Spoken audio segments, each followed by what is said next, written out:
La virgule fait le point sur la victoire, que dis-je, la déculottée du Paris Saint-Germain infligée à Marseille au Vélodrome, on est parti.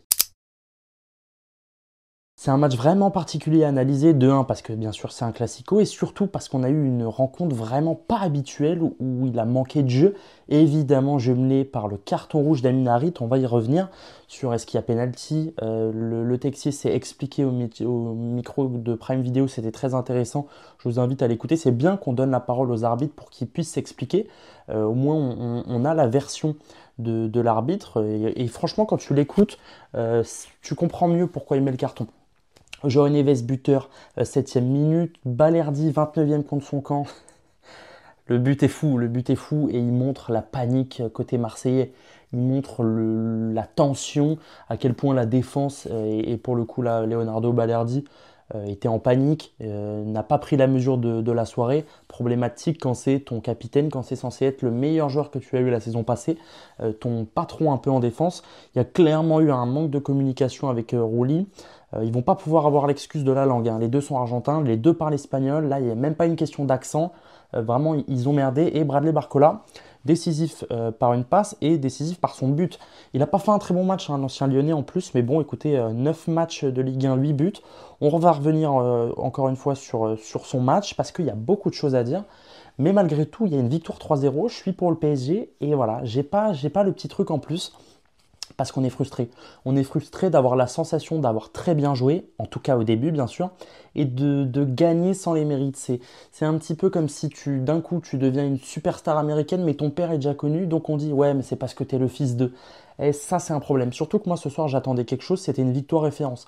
Après la claque à Arsenal, après la contre-performance à domicile face au PSV, tu te déplaces dans 9 jours, non, au Parc des Princes, tu reçois l'Atlético Madrid de Griezmann, qui va très mal.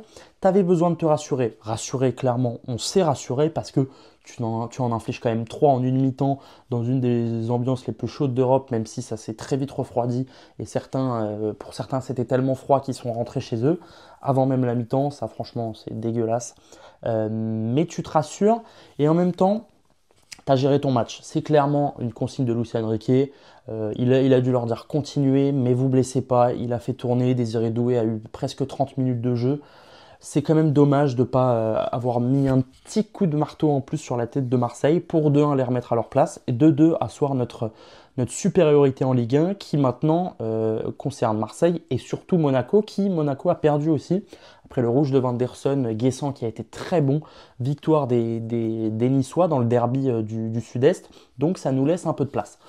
Pour revenir dans le match, on va commencer à analyser le début. Ce que j'ai beaucoup aimé côté parisien, c'est tout de suite, on a pris la mesure de la rencontre et il y a eu un pressing global, une intensité mise de tous les instants.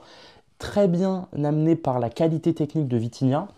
Parce qu'évidemment, côté marseillais, on avait l'intention de faire un gros début de match pour étouffer le milieu, pour presser, pour les fatiguer, pour récupérer vite des ballons, pour profiter de la chaleur du Vélodrome. Très bien amené par notre qualité technique. Et il y a deux mecs à côté de Vitinha qui ont été parfaits, qui pour moi sont les deux meilleurs joueurs ce soir.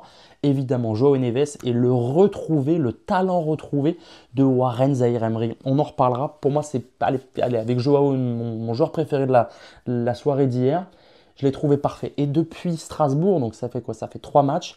Il est complètement retrouvé le 2006 parisien. Il est très bon dans l'impact, dans sa capacité à se connecter avec ses partenaires rapidement. Autour de lui, j'aimais bien dire l'année dernière que Warren avait besoin qu'autour de lui ce soit bon pour être à lui à son tour bon. Et bien ce soir et les précédents soirs, c'est clairement le cas. À côté de lui, que ce soit Fabian Ruiz ou João Neves, ça joue bien, ça joue rapide, ça joue techniquement, ça joue vers l'avant. Parfois, ça nécessite un retour défensif comme il le fait parfaitement parfois. Ça fait beaucoup de fois parfois, mais vous m'avez compris. Et il est excellent. Moi, son match contre le PSV ou hier soir contre Marseille, il me fait penser à la rencontre où il avait été élu homme du match. Ou est-ce que c'était Vitinha? J'ai un doute. Je sais plus.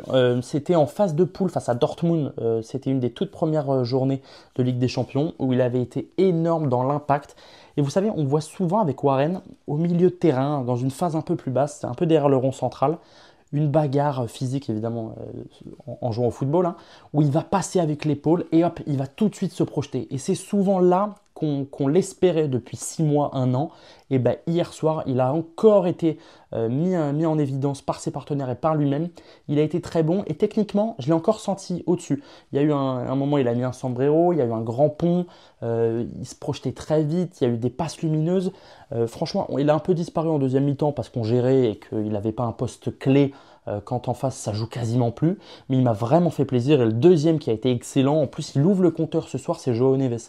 Alors il a fait le 3 en célébration, j'ai pas trop compris ce qu'il voulait dire parce que c'est vraiment son premier but, même si je crois qu'il est déjà 6 passes décisives, il a été parfait ce soir.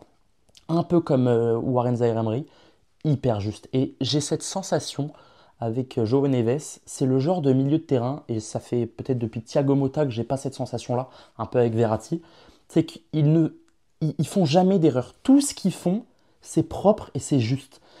Verratti donnait souvent cette impression-là, mais João Neves, les gars, il a quel âge? Il a mon âge, c'est un 2004, il a 20 ans. Il arrive pour 60-70 patates. Il a un contexte très particulier, évidemment, avec le décès de sa mère. Et bien l'acclimatation est dingue. Il se sent déjà à la maison. Le vestiaire portugais a l'air de parfaitement l'avoir accueilli. En même temps, on a du monde pour faire en sorte qu'il se sente bien. Il est parfait. Depuis le début de la saison, c'est un de nos meilleurs joueurs. Au-delà des chiffres, hein, il est quasiment irréprochable. J'ai pas un souvenir d'une boulette, d'une grosse erreur, d'un tacle hasardeux. Non, les passes sont justes. C'est pour le run de Barcola. Alors, il n'y a pas de but sur cette action. Il te donne un ballon en semi-talonnade. Là, je ne sais même pas comment il fait ça. Ça, derrière, ça projette Barcola qui s'emmène vers le but et malheureusement qui ne trouve pas la marque. João Neves est très bon et il l'amène beaucoup, beaucoup, beaucoup. Luis Enrique voulait quelque chose cet été, un numéro 6 capable de jouer donc au poste de milieu défensif pour permettre à Vitinha de jouer un cran plus haut. Et bien écoutez, on n'a pas trouvé ça en la personne de João Neves parce que Vitinha reste au poste de numéro 6. Mais ce qui est intéressant, c'est que Luis Enrique avait une idée très claire de ce qu'il voulait faire de Vitinha. Bah, finalement, il n'en est rien et il compte sur João Neves pour apporter devant, apporter dans l'avant-dernier secteur, voire le dernier secteur hier soir. Et franchement, ça fait un bien fou. Il y a beaucoup, alors évidemment, quand Marseille est à 10, ça te met moins en danger, mais il y a beaucoup de scènes où João Neves est aux abords de la surface et il suit Barcola. Contre le PSV, moi ce qui m'a sauté aux yeux, c'est à quel point Barcola, qui n'est pas un excellent joueur de 1 contre 1, était esselé contre 1, 2, voire 3 joueurs un peu plus loin. Et ça m'avait manqué parce que l'année dernière, pourquoi est-ce qu'il scorait, enfin, il scorait pas tant, mais pourquoi est-ce qu'il était à son avantage? Parce que souvent Vitinha venait avec lui quasiment côté gauche, quasiment en collant la ligne pour lui permettre de jouer un cran plus haut et pour lui permettre de jouer en remise. En plus de ça, Nuno Mendes a joué avec lui, a monté, on l'a retrouvé. C'est d'ailleurs à l'initiative du premier but de João Neves. Hein. C'est quand même Nuno, après un petit cafouillage, qui fait cette sorte de passe décisive, qui ne comptera pas pour les stats, mais dans notre cœur, c'est le cas. Et quand Barcola est aidé, et ben forcément, il est beaucoup plus en vue. On va peu parler de lui, il n'a pas été bon, franchement. Ses 20-30 premières minutes ne sont pas bonnes. Malheureusement, Barcola, j'ai l'impression qu'il manque un petit peu de qualité de dribble, de qualité d'élimination. Il a une manière de jouer assez particulière dans le sens où il est très nonchalant. Tu as l'impression qu'il traîne un peu sa carcasse avec les cheveux devant là. Mais je pense que c'est sa manière de jouer et il faut qu'on l'accepte. Il prend beaucoup de vitesse, mais il n'a pas vraiment de dribble en fait. Il va se l'amener plat du pied pour soit se l'emmener extérieur, soit se l'emmener intérieur. Beaucoup extérieur, un peu trop hier où c'est pas passé. Mais là où je l'ai aimé, c'est quand Dembélé aussi venait avec lui. Mais quand il y avait du soutien, il jouait avec, il combinait. Il a fait une passe complètement superbe, délicieuse à Dembélé qui malheureusement n'a pas conclu. Mais dans l'intention, j'ai aimé son match. Même si, voilà, on va pas se mentir qu'il doit finir, notamment en tout début de deuxième mi-temps, à la 46 ou 47e, où il a un bijou qui est donné, qui est raté. Dembélé a raté une folie, Fabian Ruiz a raté une folie et Barcola aussi. J'ai beaucoup aimé ce qu'a tenté Luis Enrique. On a vu parfois, notamment en début de match, Lee Kang-in côté droit et Dembélé en fait qui était un cran plus bas et qui faisait la bascule, qui faisait l'essuie-glace pour donner une solution, pour offrir une solution et surtout pour jouer plus rapidement, pour percuter dans l'espace et pour jouer en remise. Combien de fois est-ce qu'on a aimé voir Barcola qui percute, bam, il donne à Dembélé et hop, tout de suite on essaye en tout cas de jouer vite vers l'avant. Et là je l'ai beaucoup aimé parce que Dembélé, on va revenir à ses soucis de finition, tout ça, il a une qualité qui est dingue. il essaye tout le temps. Dembélé, qu'il y arrive ou qu'il n'y arrive pas, il va tenter, il va proposer quelque chose. Il est frustrant parce qu'il a beaucoup de déchets, mais tu peux pas reprocher à quelqu'un de toujours essayer. Moi, je préfère que Dembélé tire 15 fois au-dessus de la cage, se fasse perdre 25 ballons, qu'il fasse un tir tous les 3 matchs et qu'il perde 2 ballons parce que oui, il joue trop bas et il a aucune personnalité, il la redonne très vite et attention, moi je veux pas perdre mon ballon, je la lâche vite. Ce soir, il n'a pas non plus été exceptionnel, même si le dernier but parisien, le troisième, vient de lui après une petite erreur de Kondogbia. Bon, il s'est montré à son avantage. J'espère qu'il retrouve un peu de confiance, hein. C'était un peu plus compliqué récemment, même s'il a commencé très fort. Évidemment, en exergue, sa non-convocation à l'Emirates face à Arsenal, je pense que ça a dû lui mettre un coup. Donc j'espère qu'il va gentiment revenir et va falloir, parce que contre l'Atlético Madrid, le match est quasiment décisif pour nous.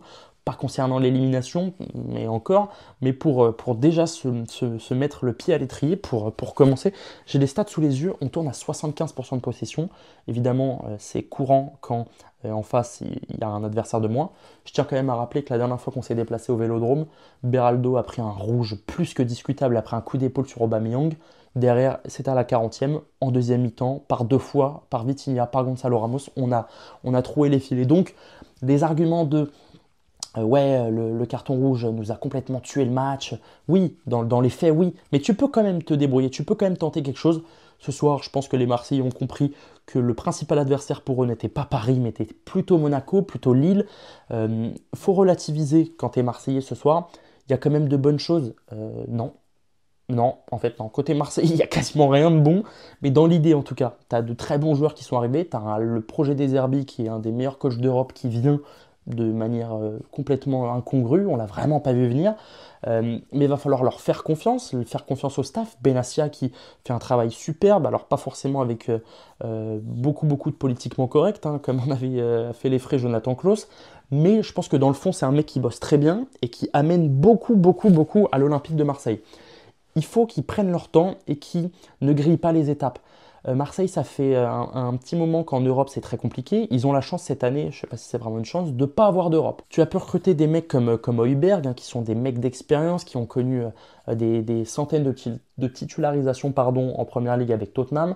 Tu ramènes Adrien Rabiot, qui est un top joueur, malgré que ce soit une belle merde. Il faut qu'il cède de ça. Alors, il y en a beaucoup qui vont se plaindre du carton rouge. Honnêtement, sur le coup, pour moi, il n'y a pas faute. Je le regardais avec mon meilleur pote, on était d'accord, on se disait, bon, moi j'étais pour Paris, hein, donc aucune intention de protéger quelconque Marseillais. Pour moi, il n'y a pas vraiment faute, ça va très vite, c'est dans une zone pas dangereuse. Malgré tout, aujourd'hui, c'est pour ça que je fais ce débrief un peu plus tard, pour avoir plus de matière, différents angles de vue. Il y a quand même un angle où, évidemment, Amin Harit ne regarde pas, il arrive vraiment le pied en avant, les crampons face à Marquinhos. Et ce qui ne joue pas en la faveur d'Amin Harit, c'est que Marquinhos la joint très intelligemment et hop, il lève le t-shirt et au niveau des pecs, là, l'entrepec, le sternum, il y avait une belle trace quand même, donc il a pris un coup, pas assez pour l'empêcher de jouer, mais assez pour prendre un carton rouge. Écoutez, sur le coup, moi j'aurais mis un jaune. Avec tout ça, j'entends qu'on puisse râler. Il y a quand même eu le check de la VAR. Il continue, le Texier, son idée de... Il protège pas son joueur, il maîtrise pas son geste, il arrive pied en avant. Écoutez, c'est carton rouge, ok, mais du coup, ça détruit le match. Côté parisien, c'est l'un des matchs les plus prolifiques niveau des passes et surtout des passes réussies de l'histoire du club. 916 passes, rendez-vous compte. C'est pas le Barça de Guardiola, mais c'est quand même le PSG d'Enrique. On s'est malgré tout fait kiffer parce qu'on a quand même battu l'équipe adverse. On attend la suite, notamment l'Atlético Madrid, qui va être un match très important. Retrouvez-nous en direct sur TikTok, je vous mets le lien en description où on débriefera absolument tout et on analysera sur format de short ou de TikTok plus rapide pour parler très vite de l'information. Mais en tout cas, j'espère que ça vous a plu.